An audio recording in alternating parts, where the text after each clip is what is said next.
Kanjikode government vocational higher secondary സ്കൂളിന്റെ 1991 high school ബാച്ചിന്റെ സുഹൃത്ത് സംഗമം നടന്നു. ഒരു വട്ടം കൂടി എന്ന പേരിലാണ് സംഗമം സംഘടിപ്പിച്ചത്.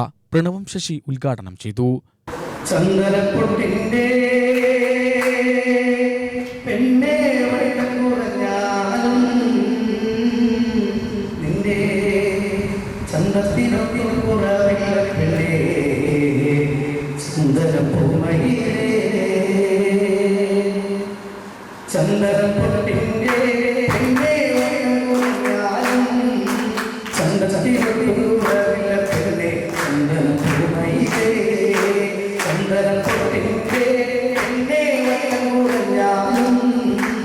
മുരുകേശൻ അധ്യക്ഷനായി. Idea star singer fame Vishnudas മുഖ്യാതിഥിയായി. അതിഥികളുടെയും സഹപാഠികളുടെയും കലാപ്രകടനങ്ങൾ കൊണ്ട് വർണ്ണാഭമായിരുന്നു ചടങ്ങ്. സുബ്രഭ സ്വാഗതവും ശുഭ നന്ദിയും പറഞ്ഞു.